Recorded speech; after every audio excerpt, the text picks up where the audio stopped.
Police శాఖ sports and games meet గురువారం Adilabad parade ground లో అట్టహాసంగా ప్రారంభమైంది. కలెక్టర్ రాజర్షిషా, ఎస్పీ గౌస్ ఆలం హాజరై పోటీలను ప్రారంభించారు. ముందుగా పోలీస్ క్రీడాకారుల గౌరవ వందనం స్వీకరించారు. అనంతరం క్రీడా జ్యోతి వెలిగించి పోటీలను ప్రారంభించారు. ఈ సందర్భంగా కలెక్టర్, ఎస్పీ వాలీబాల్ ఆడి సందడి చేశారు. ప్రతి ఒక్కరూ క్రీడా స్ఫూర్తిని చాటాలన్నారు కలెక్టర్. నిత్యం విధి నిర్వహణలో ఉండే పోలీసులకు క్రీడలు మానసిక ఉల్లాసాన్ని కలిగిస్తాయన్నారు ఎస్పీ గౌస్ ఆలం.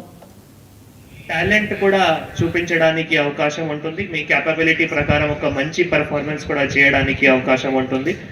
దీంతో పాటు డైలీ మనం చాలా పనులు చేస్తున్నారు పోలీస్ ఆధ్వర్యంలో. ఇందాక ఎస్పీ గారు చెప్పినట్లు అది లా అండ్ ఆర్డర్ కావచ్చు, క్రైమ్ డిటెక్షన్ కావచ్చు, లేదు బందోబస్తు కావచ్చు.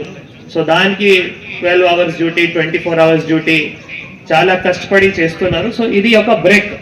అన్నిటికీ డైలీ మనం ఏవైతే రొటీన్ లైఫ్ అవుతున్నాయో దాని నుంచి ఒక బ్రేక్, ఇది ఒక ఎంజాయ్ కూడా చేయడానికి అవకాశం ఉంది. సో ఒక హెల్దీ స్పిరిట్ లో మీ అందరి మధ్యలో కూడా ఒక రిలేషన్షిప్ లాగా బిల్డ్ అవ్వాలి. సో ఇది ఒక అవకాశం ఉంది. అండ్ ఎవరైనా గెలుస్తారు, ఎవరైనా ఓడిపోతారు, కానీ ఇక్కడ నుంచి ఏవైతే మెమొరీస్ ఉంటాయి మీరు నెక్స్ట్ సంవత్సరం వరకు కూడా క్యారీ చేస్తారు. మొత్తం సంవత్సరంలో ఇక్కడ వచ్చినాము, అందరితో కలిసినాము, ఒక మీ కెపాబిలిటీ, మీ ఏవైతే అబిలిటీ ఉన్నాయో అవి చూపించారు. సో అందరితో కలిసి ఒక మంచి సంబంధం కూడా బిల్డ్ చేయడానికి అవకాశం ఉంటుంది. ఓవైపు